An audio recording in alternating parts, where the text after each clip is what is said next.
Hello all, welcome to success journey. आज इस video में हम लोग सॉल्व करने वाले हैं HPSC लेक्चरर हरियाणा का जो लेक्चरर सिविल इंजीनियरिंग का पेपर हुआ था 11th को, उसका सॉल्यूशन। तो चलिए वीडियो को स्टार्ट करते हैं और एक एक क्वेश्चन को देखते हैं।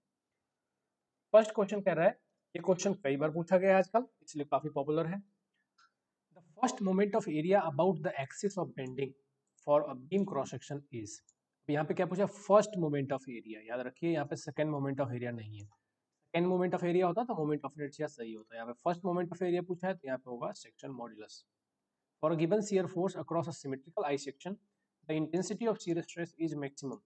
तो शियर स्ट्रेस कैसा होता है? आई सेक्शन की बात करें तो आई सेक्शन का इंटेंसिटी होता है इस तरह से, दोनों फ्लेंज पे मिनिमम और वेब में मैक्सिमम, वेब में भी सेंटर में मैक्सिमम। ठीक है, पैराबोलिक वेरिएशन होता है तो कहाँ पे आएगा? सेंट्रोइड पे maximum, centroid of the section. Next कह रहा है the kinematic indeterminacy of the single bay portal frame fixed at the base is.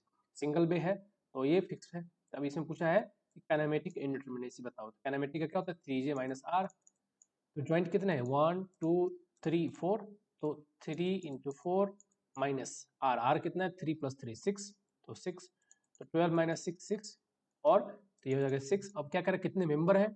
Actual rigidity का कुछ नहीं दिया हुआ, तो 1 2 एंड 3, तो 6 माइनस 3 हो जाएगा 3। आंसर आएगा 3। Workability of concrete can be measured using slump compaction factor and VV time. Consider the following statement for the workability of concrete.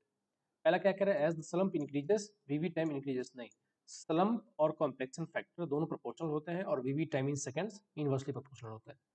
Slump as the slump increases, compaction factor increases। तो second सही है, first गलत है। तो answer आएगा 1 is false and 2 is true। Next देखते हैं, which one of the following is categorized as the long term loss in the pre-stress concrete। ठीक है, तो लॉन्ग टर्म कौन सा है? इलास्टिक शॉर्टनिंग, फ्रिक्शन और इंक्रीज स्लिप, ये तीनों शॉर्ट टर्म है। और loss due to relaxation of strands या फिर स्टील इज लॉन्ग टर्म। जो कि क्लिप होता है कंक्रीट में, उसी तरह से रिलैक्सेशन इन स्टील होता है स्टील में लॉन्ग टर्म के लिए। As per IS 800,007 the cross section in which extreme fibre can reach the yield stress but can not develop the plastic movement. तो यील्ड मूवमेंट तक तो पहुंच सकता है बट प्लास्टिक मूवमेंट डेवलप नहीं कर सकता है, उस टाइप के सेक्शन को क्या कहता है? तो चलिए देखते हैं आईएस कोड क्या कहता है। As per IS 800 these are the classification of the section. Plastic section किसको बोलते हैं? which can develop a plastic hinge and sustain plastic movement over the sufficient plastic rotation required for the formation of plastic failure mechanism। ठीक है। Compact section किसको बोलते हैं? Cross section which can develop plastic movement but has inadequate plastic rotation capacity। Semi complete किसको बोलते हैं? Cross section which can attain the yield movement but not the plastic movement before failure of plate buckling। यही था answer हमारा। कह रहा है कि अटेन तो कर सकता है बट प्लास्टिक मूवमेंट अटेन नहीं कर सकता, उसको बोलते हैं semi compact. As per IS 10500 2012 for the drinking water, in the absence of alternate source of the water, the permissible limit for the chloride and sulfate। अब यहाँ पे देखिए क्या पूछा है कि in absence of alternate source of water, ठीक है, तो permissible limit for chloride and sulphate. तो देखते हैं आंसर क्या है क्लोराइड का और सल्फेट का। तो देखिए क्लोराइड और ये सल्फेट, ठीक है। अब ऑप्शन पे आते हैं कि ये जो पहला वाला ऑप्शन जो है इसमें दो टेबल दिया हुआ है। ये दिया हुआ है परमिसिबल वैल्यू और ये क्या है? In absence of any data, मतलब कोई हमारे पास कोई और ऑप्शन नहीं है तो उस समय हम यही यूज करेंगे। यहाँ पे क्वेश्चन में यही पूछा गया है कि in the absence of alternate source of water, अगर कोई भी अल्टरनेट सोर्स ऑफ वाटर नहीं है हमारे पास, कोई और ऑप्शन नहीं है पानी हमारे पास, तो हम कौन सा यूज करेंगे? क्लोराइड के लिए और सल्फेट के लिए। तो क्लोराइड के लिए हो जाएगा 1000 और सल्फेट के लिए हो जाएगा 400। तो आंसर आएगा 1000 और 400, 1000 और 400, आंसर सी। नेक्स्ट देखते हैं, अ पर्ट नेटवर्क हैज 9 एक्टिविटीज। ये अगेन रिपीटेड क्वेश्चन है, कई बार आया है।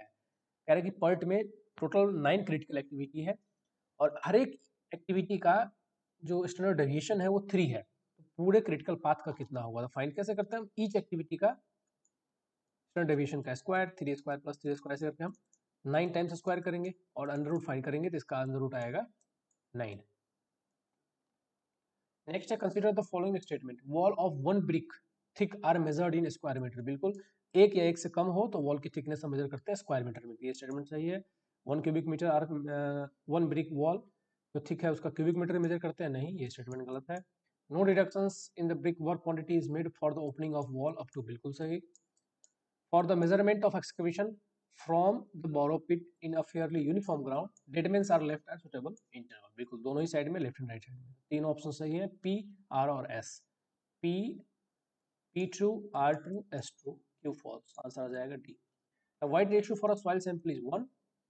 द करस्पॉन्डिंग पोरोसिटी, हम जानते हैं कि पोरोसिटी क्या होता है, ई अपॉन 1 प्लस ई, यहाँ पे डिवाइड कर देना, 1 divide by 1 plus 1 2.5। Fine grain soil is found to be plastic in the water content range. तो यहाँ पे 45 क्या है, WL है, लिक्विड लिमिट है, 26 क्या है, प्लास्टिक लिमिट है। As per the Indian standard classification system the soil is classified as, liquid limit यहाँ पे 45 है, प्लास्टिक लिमिट 26 है, तो आईपी कितना आ जाएगा, दोनों को माइनस करेंगे तो आईपी आ जाएगा 19। ठीक है, ओके। देखते हैं एक बार कैसे क्लासिफिकेशन होता है। अब आईपी आ गया 19, सॉइल का आईपी है 19। अब ए लाइन का आईपी हम फाइंड करेंगे, ए लाइन का आईपी फाइंड करेंगे मतलब लाइन का आईपी, तो 0.73 इंटू डब्ल्यू एल कितना है 45, 45 माइनस 20, ठीक है, 45 माइनस 20 25, तो 25 इंटू 0.73 अगर हम करते हैं तो 25 इंटू 0.73 आएगा आंसर 18.25। ठीक है, तो लाइन की आईपी की वैल्यू कितना है 18.25 और सॉइल की आईपी आ गया 19, मतलब सॉइल ऊपर लाई कर रहा है लाइन से, लाइन है 18.25 पे और सॉइल है 19 पे, मतलब सॉइल ऊपर है, मतलब ये क्ले ही आएगा, ये बात तो फिक्स हो गया। तो इसमें सिल्ट या फिर ऑर्गेनिक क्ले का कोई मतलब नहीं है। ओके, अब आते हैं हम लोग नेक्स्ट, देखते हैं रेंज कि लिक्विड लिमिट किस रेंज में है। तो लिक्विड लिमिट कितना है 45 है, तो देखिए यहाँ पे रेंज बनाया हुआ है कि लिक्विड लिमिट अगर 35 तक है, लिक्विड लिमिट अगर 50 तक है, तो लिक्विड लिमिट अगर 20 टू 35 है तो हम क्या बोलेंगे, लो। 35 टू 50 है तो इंटरमीडिएट, और 50 से ग्रेटर है तो हाई। अब यहाँ पे क्या पूछा है, अब यहाँ पे दिया हुआ है 45, तो 45 किसके बीच में आएगा, इंटरमीडिएट में, तो सी आई आ जाएगा, C I. In the consolidated undrained triaxial test, CU test की बात कर रहा है, पहले स्टेज में हमने कंसोलिडेट किया और सीयर स्टेज में हमने अनड्रेन्ड रखा, मतलब पोर वाटर प्रेशर को मेजर किया। तो कह रहा है कि pore water pressure is zero. Pore water pressure कब जीरो का, देखिए सीयरिंग स्टेज में तो हम अनड्रेन्ड कर रहे हैं, मतलब हम वॉल को क्लोज कर रहे हैं, पोर वाटर प्रेशर डेवलप होगा, मेजर करेंगे हम। बट कंसोलिडेटेड स्टेज में क्या कर रहे हैं हम, पोर वाटर प्रेशर को मेजर नहीं कर रहे हैं, क्योंकि उसको हम फुल्ली कंसोलिडेट होने दे रहे हैं। ठीक है, तो जीरो कब होगा, जब फुल्ली कंसोलिडेट हो जाएगा, पोर वाटर जितना भी डेवलप हो रहा था वो बाहर आ गया, मतलब जो कंसोलिडेटेड स्टेज है उसके एंड पे, at the end of the consolidation stage only. Sharing stage में जीरो नहीं होगा क्योंकि वो अनड्रेन टेस्ट है, अगर ड्रेन टेस्ट होता तो जीरो होता। Two criteria for the determination of allowable bearing capacity of the foundation are, क्या है, शियर फेलियर और सेटलमेंट। शियर फेलियर के आधार पर चेक करते हैं और सेटलमेंट के आधार पर हम फाउंडेशन या फिर बियरिंग कैपेसिटी फाइंड करते हैं। The group efficiency of pile, हम जानते हैं कि सैंड या कोहेजनलेस सॉइल के लिए ग्रेटर होता है 100% से, और क्लेली सॉइल या कोहेसिव सॉइल के लिए 100% से कम होता है ग्रुप एफिशिएंसी, अगर more than one piles jointed है उस केस में। और steady incompressible flow through a close conduit of uniform cross section, the direction of flow is will always be higher from lower। ये अगेन रिपीटेड क्वेश्चन है। Piezometric head क्या represent करता है, उसकी एनर्जी हेड, तो higher energy to lower energy move करेगी हमेशा। As per the Lacey's method of design of alluvial channel identify the true statement from the following.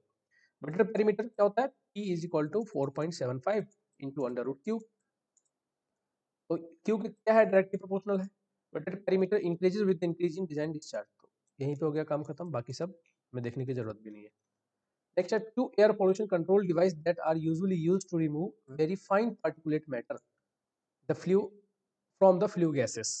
तो ये सभी प्रेसिपिटेटर ही है, मतलब सभी के सभी रिमूव भी करते हैं, बट यहाँ पूछा है वेरी फाइन, इसके लिए आएगा electrostatic precipitator and fabric filter. Fabric filter क्या करता है, लेस देन 1 माइक्रोन जो साइज है उसको रिमूव करता है, और electrostatic precipitator more than 1 micron से साइज को रिमूव करता है। ठीक है, आंसर आएगा सी। Coastal city produces municipal solid waste with high moisture content, high organic material, organic भी high है और moisture content भी high है, but low calorific value है, मतलब हम इसको यूज भी नहीं कर सकते बर्निंग के लिए, and low inorganic material, inorganic कम है मतलब ऑर्गेनिक मटेरियल ज्यादा है, वाटर कंटेंट भी हाई है। तो कह रहा है the most effective and sustainable option for the MSW management in the city is, क्या है, कंपोस्टिंग। केमिकल ऑक्सीजन डिमांड, हमें पता है कि इसमें हम क्या करते हैं, बायोडिग्रेडेबल ऑर्गेनिक मैटर को डिकम्पोज करने के लिए कितनी ऑक्सीजन की रिक्वायरमेंट है उसको फाइंड करते हैं। और सीओडी में सॉरी केमिकल ऑक्सीजन डिमांड में हम बायोडिग्रेडेबल और नॉन बायोडिग्रेडेबल दोनों के अमाउंट, दोनों को डिकम्पोज करने के लिए कितनी केमिकल की रिक्वायरमेंट है उसको फाइंड करते हैं। बीओडी में क्या करते हैं, सिर्फ और सिर्फ बायोडिग्रेडेबल को डिकम्पोज करने के लिए कितनी ऑक्सीजन की डिमांड है उसको फाइंड करते हैं। जाहिर सी बात है सीओडी में दोनों ही इंक्लूड हो गया, बायोडिग्रेडेबल और नॉन बायोडिग्रेडेबल, इसलिए सीओडी हमेशा ही ज्यादा होता है बीओडी से। और सीओडी से भी ज्यादा कौन सा होता है, टीओडी, थेरेटिकल ऑक्सीजन डिमांड। तो कह रहा है कि COD always greater than BOD since it represents, क्या रिप्रेजेंट करता है, दोनों ही चीज का, biodegradable and non biodegradable organic matters. In the revised CBR design method recommended by IRC for the design of flexible pavement, the total thickness depends upon the CBR value of the soil and cumulative standard axle load. इन दोनों पे depend करता है। First next क्या है, the aggregate is said to be exceptionally strong when the aggregate impact value is less than 10. Minimum requirement तो 30 से कम है, बाकी एक्सेप्शनली स्ट्रॉन्ग कब बोलेंगे, जब लेस देन 10 हो। Correction for temperature in a chain when the temperature in at the field is more than the standard temperature, directly proportional होता है, अगर ज्यादा है तो पॉजिटिव और अगर कम है तो नेगेटिव। स्टैंडर्ड टेम्परेचर से ज्यादा है यहाँ पे तो करेक्शन भी पॉजिटिव होगा, मतलब एडिटिव। करेक्शन एडिटिव है, याद रखना, यहाँ पे एरर नेगेटिव होगा इसलिए करेक्शन पॉजिटिव है। ये मत सोचना कि एरर नेगेटिव है, एरर सॉरी एरर पॉजिटिव है, एरर नेगेटिव है इसलिए यहाँ पे करेक्शन की वैल्यू पॉजिटिव है। Difference between the most probable value and the quantity of a quantity and observed value, most probable value और ऑब्जर्व्ड क्वांटिटी के बीच को एरर को बोलते हैं रेसिडुअल एरर, और ट्रू वैल्यू और ऑब्जर्व्ड क्वांटिटी के बीच को बोलते हैं ट्रू एरर। ठीक है, तो आंसर आएगा residual error. The most suitable contour interval for the map with the scale of 1 in 10,000। ठीक है, 1 in 10,000 पूछा है तो एक में कन्वर्ट कर देंगे सेंटीमीटर में पहले, तो सेंटीमीटर में अगर 1 in 1000 है तो अगर किलोमीटर में कन्वर्ट करेंगे तो 0.1 किलोमीटर आ जाएगा, और 0.1 किलोमीटर में अगर हमने कन्वर्ट कर दिया तो अब हमें किस में चाहिए, मीटर में चाहिए, यहाँ पे मीटर में कन्वर्ट करना है। ओके, 1 किलोमीटर के लिए कितना चाहिए, 0.1 किलोमीटर आ रहा है तो 1 किलोमीटर के लिए 10 सेंटीमीटर की लेंथ चाहिए। तो हमें स्केल कैसे फाइंड करना है, इंटरवल इज इक्वल टू क्या होता है, interval is equal to 20 divide by number of centimetre, number of centimetre in 1 kilometre. ठीक है, तो कितना नंबर ऑफ सेंटीमीटर है, 20 आया था, तो 20 डिवाइड बाय यहाँ पे 10। ठीक है, तो यह आ जाएगा 2 मीटर, आंसर आएगा 2 मीटर। नेक्स्ट है, a cantilever beam of a span 2 meter is subjected to downward load of 60 kilonewton distributed load uniformly over the entire span and the upward point load P at its free end. The value of P for the net deflection at the end to be 0 shall be. Important question है but simple है। UDL load लगा है जिसमें पूछ रहा है 60 kilonewton पर metre नहीं है, टोटल लोड है यहाँ पे 60 का, मतलब पर मीटर में कितना हो गया 30। और कह रहा है यहाँ पे सपोर्ट लगा दिया गया है इसको रोकने के लिए, जिससे डिफ्लेक्शन यहाँ पे 0 हो रहा है। तो क्या बताओ कि द वैल्यू ऑफ पी, मतलब इस पी की वैल्यू कितनी होनी चाहिए, तो इसके द्वारा डिफ्लेक्शन, डिफ्लेक्शन अगर यूडीएल की वजह से हम फाइंड करें तो कितना होगा 8, मतलब 8 E I, W L raise to power 4 divide by 8 E I. ठीक है, is equal to deflection to the point load, तो क्या होगा, जब P L cube divide by 3 E I. ठीक है, ई आई से ई आई गया, एल क्यूब से यहाँ पे ये गया, तो अब क्या बच गया, यहाँ पे पी फाइंड करना है, तो P इज इक्वल टू जो कट रहा है उसको काट देते हैं, 3L डिवाइड बाई 8। ठीक है, 3L divide by 3WL divide by 8। अब यहाँ पे वैल्यू डाल देंगे, तो 3L कितना है 2, W कितना है यहाँ पर 30 हो जाएगा, याद रखना 30 और डिवाइड बाई 8। ठीक है, 4 2 15। ठीक है, 15 3 45, 45 डिवाइड बाई 2 आ जाएगा 22.5 किलो न्यूटन। ठीक है, okay. The trapezium has sides of 20 centimeter and 10 centimeter. The height of 18 centimeter. The center of gravity of the trapezium from the 20 centimeter height. Easy है, क्या पूछा है इसमें, सीजी का फॉर्मूला पूछा है, सीजी का फॉर्मूला आप लोगों को पता है 2a प्लस बी, ए और बी साइड्स हैं, divide by 3a plus 3b into H. ठीक है, जब इसको आप सॉल्व करोगे तो आंसर आएगा 8 centimetre. The seconds pendulum executes, कितने बीट्स पर सेकेंड होता है, 2 बीट्स पर सेकेंड। सेकेंड्स वाली पेंडुलम होती है घड़ी, घड़ी में की बीट्स की रेट क्या होता है 2 बीट्स पर सेकेंड। द पॉइजन रेशियो, वैसे अगर आपको टाइम पीरियड फाइंड करना है, टाइम पीरियड का फॉर्मूला क्या होता है 2 pi under root length of the pendulum divided by g, ठीक है। The Poisson ratio of material which Young's modulus of 100 gigapascal and shear modulus 40 gigapascal. अब यंग्स मॉडुलस दिया हुआ है 100 गीगापास्कल, शियर मॉडुलस दिया हुआ है 40 गीगापास्कल, तो पॉइजन रेशियो पूछा है, तो हम जानते हैं कि E equal to 2G into 1 plus mu. अब यहाँ पे E 100 दिया हुआ है, G आपको 40 दिया हुआ है, कट कुट कर दो, म्यू की वैल्यू आ जाएगी आपको कितना 1/4 मतलब 0.25। Cylinder net ratio of a column is 0 when, 0 कब होता है जब, उल्टा पूछते हैं जनरली क्वेश्चन कि when the length of the column is supported on all the sides throughout its length, then the slenderness ratio is, तो जीरो ऑप्शन में आता है, यहाँ पे रिवर्स पूछ दिया है, आंसर वही रहेगा। नेक्स्ट पूछा पिन जॉइंटेड कैंटिलीवर ट्रस है, लोड किया गया है, the force in the member E, member यहाँ पे कुछ ना कुछ मिसिंग है, मेंबर ई नहीं हो सकता, ई यहाँ पे पॉइंट है, मेंबर अब एज्यूम करते हैं कि मेंबर ई डी पूछा है, वैसे तो ये क्वेश्चन कैंसिल होना चाहिए क्योंकि यहाँ पे सिर्फ मेंबर पूछा है, तो मेंबर का नाम नहीं दिया हुआ है, क्योंकि मेंबर ई नहीं हो सकता, मेंबर कभी भी एक पॉइंट से रिप्रेजेंट नहीं होगा, मेंबर ईडी होगा या ए होगा, ठीक है। तो मान लेते हैं कि ईडी अगर पूछा है, क्योंकि ऑप्शंस ईडी से मैच करते हैं। अब सिंपली क्या करो, यहाँ पे मोमेंट ले लो ए पॉइंट के अबाउट, तो क्या हो जाएगा 40 into 6 minus R E into 3, तो यहाँ से आ जाएगा आर ई की वैल्यू। अब आर ई की वैल्यू आ गया तो यहाँ पे sigma F X equal to 0, sigma F Y equal to 0 लगा दो, तो इस डायरेक्शन में आपको एक ही मिलेगा, तो इसका रिएक्शन आएगा 80 किलो न्यूटन, रिएक्शन आएगा 80 किलो न्यूटन, कौन सी डायरेक्शन में, कंप्रेसिव डायरेक्शन में। In a pre stressed member it is advisable to use, क्या यूज करते हैं, हाई स्ट्रेंथ कंक्रीट और high tension steel. The maximum shear stress in a reinforced concrete beam subjected to shear force of 70 kilo newton, width दिया हुआ है 250 mm और labour arm दिया हुआ है 350 mm, तो क्या होगा, फॉर्मूला क्या होता है, शियर स्ट्रेस मतलब अगर हम न्यूटन में कन्वर्ट करें तो 70,000 डिवाइड बाय बी इंटू लेबर आर्म, तो 250 इंटू 350, जब इसको आप फाइंड करेंगे तो 70 into 1000 divide by 350 into 250, answer आएगा 0.8, ठीक है, 0.8 Newton per mm square. In RCC beam not provided with shear enforcement में डेवलप क्रैक्स, तो शियर क्रैक कितने बहुत है पूछा है, तो 45 डिग्री, चाहे आप हॉरिजॉन्टल के थ्रू लो या फिर वर्टिकल के लो। The effective span of simply supported slab, effective span का क्या फोर्थ क्लॉज क्या है, इफेक्टिव स्पैन क्या बोलता है कि फॉर सिंपली सपोर्टेड बीम और slab effective span of a member that is not built integrally with support shall be taken as clear span plus the effective depth of the slab। तो पहला क्या हुआ, clear span plus effective depth of the slab और beam, और center to center distance which ever is less, इन दोनों में से जो भी कम होगा वो लेंगे। ऑप्शंस देखते हैं अब, पहला तो कह रहा है distance between centre of the bearing, ये ऑप्शन हो सकता है, clear distance between the interface plus twice the thickness, नहीं ट्वाइस द थिकनेस नहीं, clear span plus effective depth of the slab, ये एक ऑप्शन है, clear span plus effective depth, तो clear span L plus D और ये हो गया C टू C डिस्टेंस, इन दोनों में से जो भी कम होगा वो लेंगे।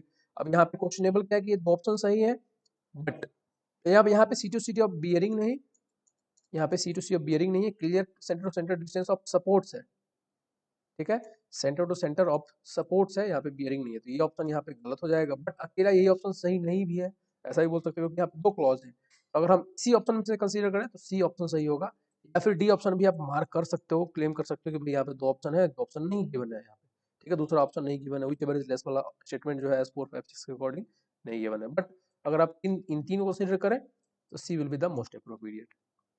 Steel plate is 300 mm wide 10 mm thick, dia of the bolt hole is 20 mm, the net section, simple सी बात है, 300 into 10 minus 20 into 10, आंसर आएगा 2800।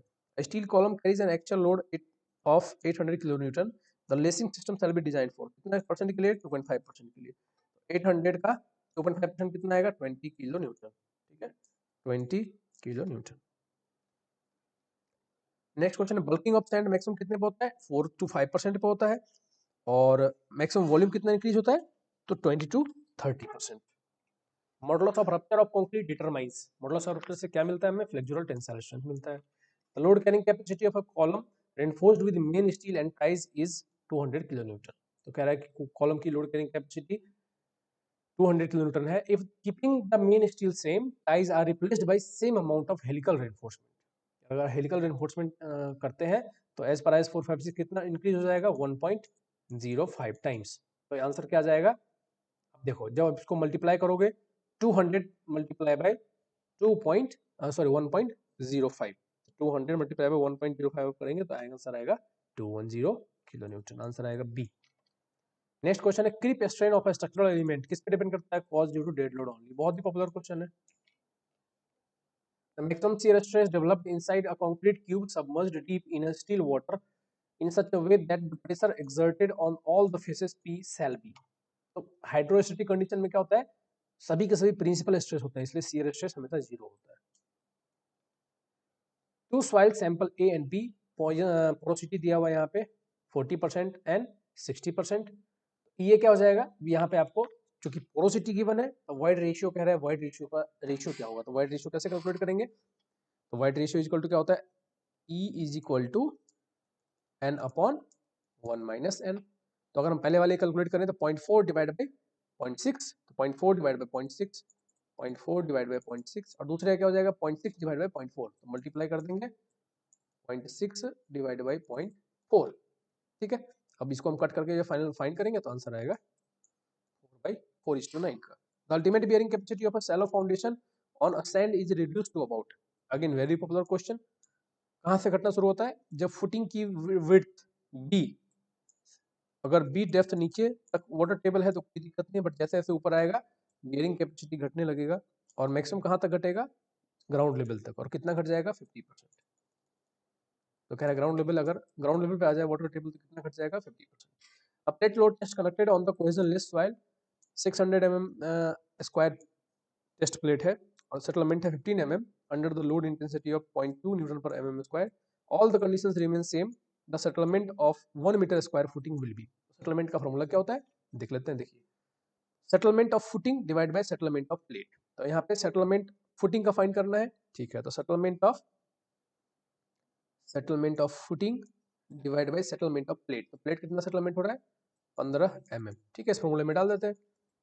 Width of footing, width of footing, width of footing कितना दे रखा है यहाँ पे 1 metre square footing, यहाँ पे 1 मीटर है तो हम यहाँ पे 1000, सबका यूनिट सेम रखते हैं, mm में रखते हैं, 1000 into width of plate, into width of plate, तो विड्थ ऑफ प्लेट कितना था 600 mm, 600 plus 0.3 divide by width of plate, width of plate है 600 mm, विड्थ ऑफ फुटिंग कितना है 1000 प्लस 0.3 का होल स्क्वायर। ठीक है, इसका आंसर हम फाइंड करेंगे तो यहाँ पे मिल जाएगा हमें सेटलमेंट ऑफ फुटिंग, आंसर आ जाएगा 15.005। ठीक है, आंसर देखते हैं।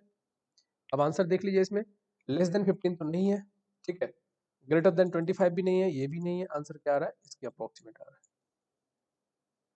ठीक है, आंसर आएगा सी। नेक्स्ट कह रहा है liquid limit and plastic limit given है 65% and 29%, percentage of the soil fraction grain size finer than 0.002 is 24, मतलब क्ले की परसेंटेज है 24%। एक्टिविटी क्या होता है IP divide by clay percentage, तो आईपी यहाँ पे क्या हो जाएगा 65 माइनस 29 डिवाइड बाय 24, आंसर आएगा,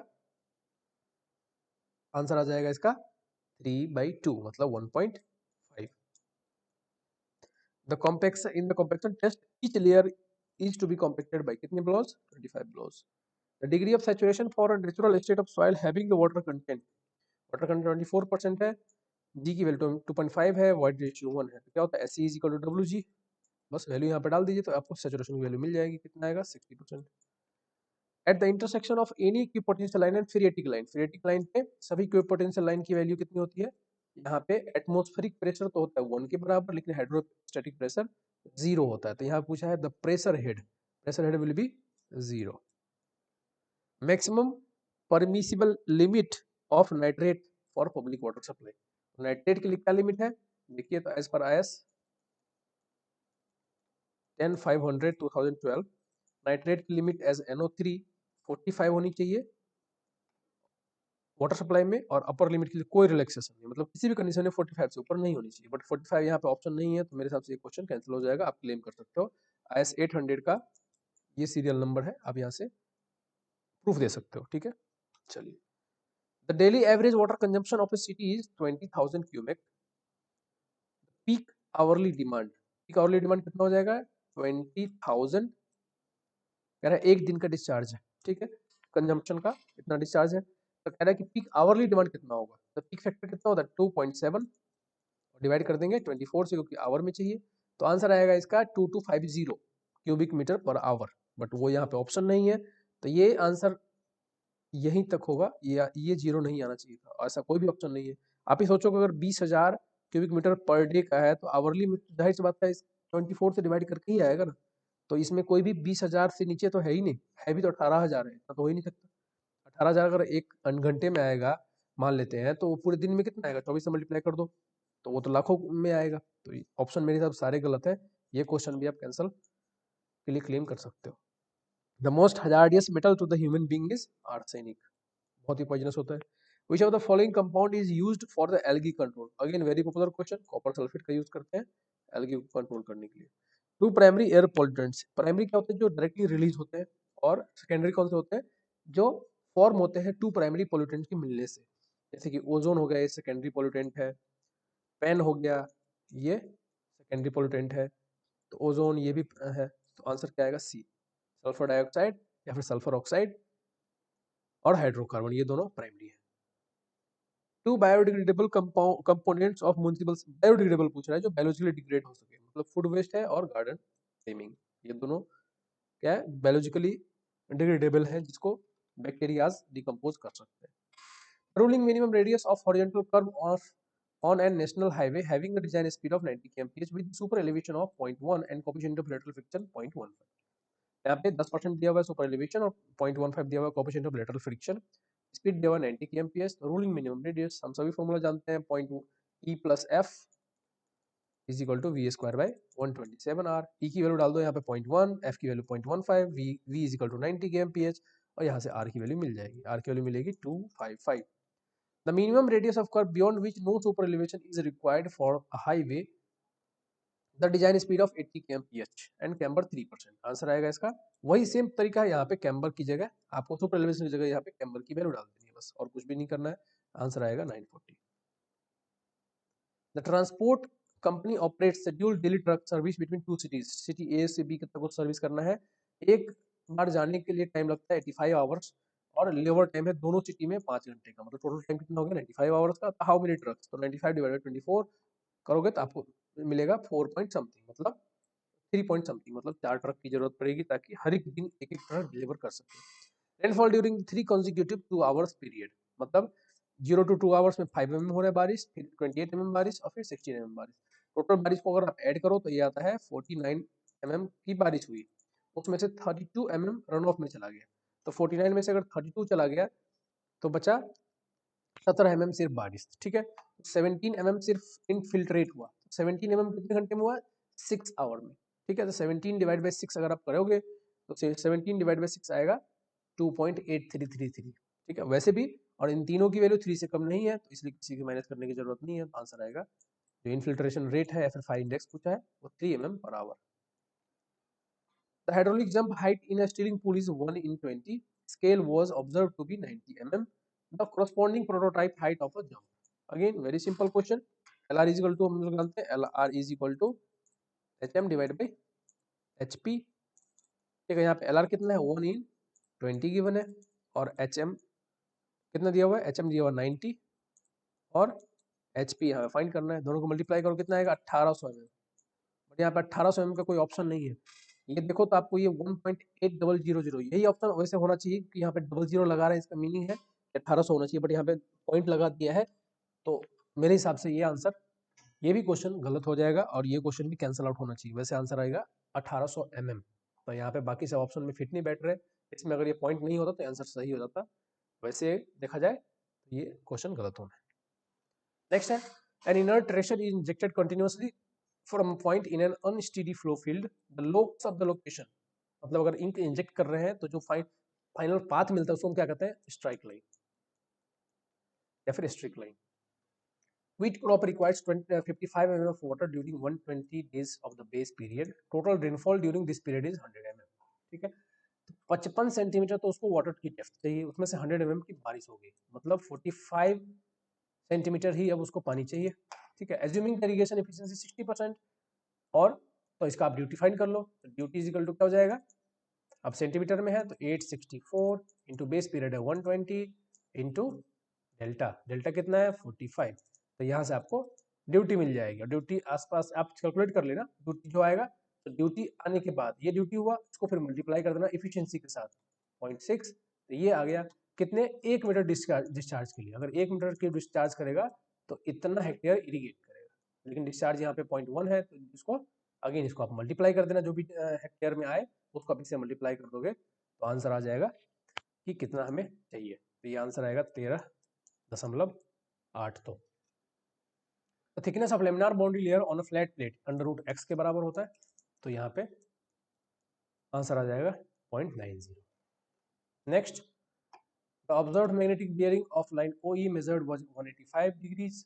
It was later observed that the station O had a local attraction है 1.5 डिग्रीज प्लस का. The true bearing of the line OE considering the magnetic declination eastward, ठीक है 3.5 डिग्री ईस्टवर्ड. तो देखिए इसके लिए सिंपल डायग्राम क्या है कि पहले तो आप ये लाइन ड्रॉ कर लो. लाइन कह रहा है कि कितना डिग्री है 185 डिग्री, मतलब ये 185 डिग्री. ठीक है, अब कह रहा है कि local attraction, local attraction plus में है तो माइनस करेंगे, तो 185 से 1.5 डिग्री माइनस करोगे तो 183.5 आ गया. और डिक्लिनेशन ईस्टवर्ड है, मतलब जो मैग्नेटिक बियरिंग है वो ईस्टवर्ड की तरफ, मतलब इधर की तरफ खिसक गया है ट्रू नॉर्थ से, मतलब ये 3 डिग्री इधर खिसक गया. तो अब ये एंगल क्या हो जाएगा, यहाँ से कम हो जाएगा क्योंकि इतना एंगल माइनस हो जाएगा. तो 183.5 में से 3.5 माइनस करोगे तो आंसर आएगा 180 डिग्री. नेक्स्ट क्वेश्चन पे चलते हैं. नेक्स्ट क्वेश्चन क्या कह रहा है, during a levelling work along the falling gradient. Falling gradient है मतलब इस तरह का स्लोप है. Dumpy level and staff following successive reading were taken. पहला रीडिंग हमेशा बैक साइड होता है, तो फर्स्ट रीडिंग तो बैक साइड ही आएगा और लास्ट रीडिंग फोर साइड ही आएगा, मतलब सारे ऑप्शन सही हो सकते हैं. ओके, उसके बाद दूसरी रीडिंग आई, यहाँ पे बैक साइड लेने के मान लो यहाँ पे इंस्ट्रूमेंट लगा है, ये बैक साइड लिया, फिर हमने फोर साइड लिया. ठीक है, ये बैक साइड कम आएगा, फोर साइड हमेशा ज्यादा आएगा. बट यहाँ पे देखो तो फोर साइड कम आ रहा है. फोर साइड कम आने का मतलब क्या हुआ कि ये हाइट अचानक से बढ़ रहा है, ऐसा तो हो नहीं रहा है, कह रहे फॉलिंग ग्रेडियंट है, तो मतलब यहाँ पे इंस्ट्रूमेंट चेंज हुआ है. यहाँ पे इंस्ट्रूमेंट को यहाँ पे रखा गया है और यहाँ पे बैक साइड लिया गया, इसलिए रीडिंग कम आ रही है. फिर यहाँ पे रीडिंग इंक्रीज हुआ है, मतलब ये फोर साइड है. Back side four side, back side four side, back side four side, back side four side, answer हो जाएगा ए. कह रहे इफ अ 0.8% प्लस का ग्रेड है, मिल रहा है -0.7 ग्रेड से, तो rate of change of grade दिया हुआ 30 मीटर डिस्टेंस के लिए 0.05, तो लेंथ ऑफ वर्टिकल कर्व बताओ. इजी है, कैसे निकालेंगे, तो n की वैल्यू फाइंड कर लेंगे. क्या होता है n1 माइनस n2. n1 कितना है 0.8 प्लस का, और माइनस माइनस माइनस प्लस 0.7, मतलब 1.5. 1.5 हो गया. ओके, 1.5 मल्टीप्लाई बाई, देखो मल्टीप्लाई बाई कितना है 30 मीटर के लिए 30, और डिवाइड बाई हो जाएगा रेट 0.05. इसको हम सॉल्व करेंगे तो आंसर आएगा 600 metre. Plan of a map was copied to the reduced size such that the line originally was 100 mm, measured 90 mm. If the original scale of the plan was 1 in 900, the revised scale. तो यहाँ हम क्या करेंगे, हम shrinkage factor find करेंगे. तो क्या आएगा 90 divide by 100.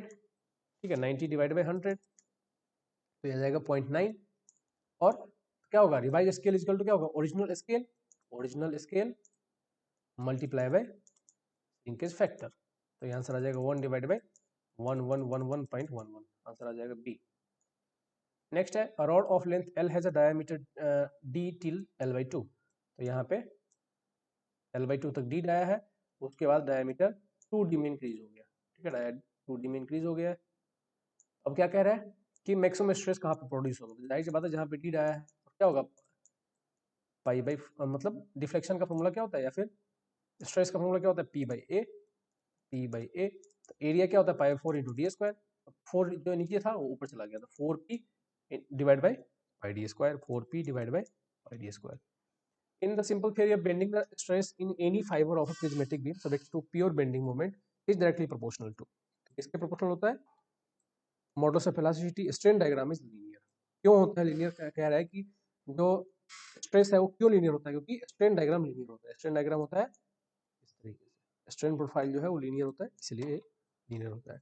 The shear force should be applied at the shear center of a beam having a channel cross section in the order to.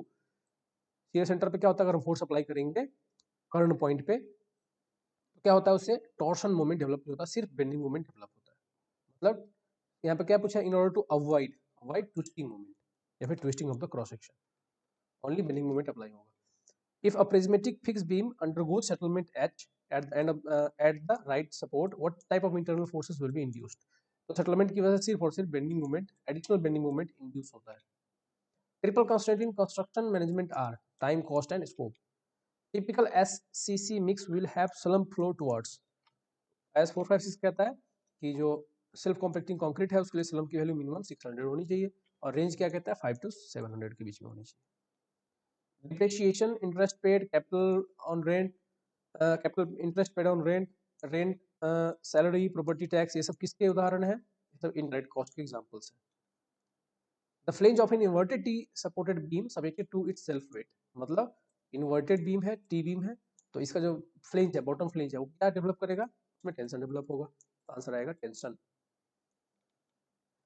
In a built-up compression member made by the two channels back to back placed with each other, two parts are integrated by the use of. इससे batten किससे हम join करते हैं, batten plates. Function of the column base is to transmit, column base क्या करता है, सभी चीजों को ट्रांसफर करता है, लोड ट्रांसमिट करता है बेसिकली कॉलम से लेके फुटिंग पे लार्जर एरिया में और इक्वल डिस्ट्रीब्यूट करता है। तो स्ट्रक्चरल स्ट्रेस में आएगा क्योंकि एक्सल फोर्स, बेंडिंग और शियर तीनों ट्रांसफर करता है, तो मोस्ट अप्रोप्रिएट आंसर होगा the structural stress to the concrete footing surface. Bottom chord of a truss, a truss का बॉटम कॉर्ड क्या एक्सपीरियंस करता है, axial tension. The safe factor for triangular section 2.346, ये किसी का नहीं होता, 0.5 होता है रेक्टेंगल का। The phenomena of rise or fall of a liquid surface relates relatives to the adjacent general level of the liquid is called, इसको क्या कहते हैं, कैपिलैरिटी कहते हैं। Consolidation is the gradual reduction in the volume of partly or fully saturated soil, mainly due to the expulsion of water from the soil pores. This happens under, तो consolidation किसके अंदर होता है, subtended load के कारण से। The best method to find out the shear properties of the cohesionless soil, cohesionless soil पूछा है तो या तो shear direct shear test आता है या फिर triaxial test आएगा। बाकी unconfined compression test, when shear test, ये दोनों किसके लिए है, क्लेली soil के लिए, लेकिन ट्रायक्सल टेस्ट दोनों में कर सकते हैं, बट यहाँ पूछा कि बेस्ट मेथड कौन सा है, तो बेस्ट मेथड में आएगा triaxial test. Details of the allowable bearing capacity for the foundation design can be worked out after the carrying out of geotechnical investigation. Standard penetration number of blows have to be corrected using which corrections, तो दोनों correction apply करते हैं, पहले हम overburden correction apply करते हैं, फिर हम डायलेटेंसी करेक्शन अप्लाई करते हैं, dilatancy correction and overburden correction correction दोनों ही आएगा। नेक्स्ट है कि the parameter NC, N gamma और एन फाइव एक डायमेंशनलेस नंबर है जो कि हम बेयरिंग कैपेसिटी फाइंड करने में यूज करते हैं चर्चा की इक्वेशन में। तो कह रहे हैं किस पे डिपेंडेंट करता है, तो ये क्वेश्चन भी बहुत पॉपुलर है, ये ओनली एंड ओनली फाइव पे डिपेंड करता है।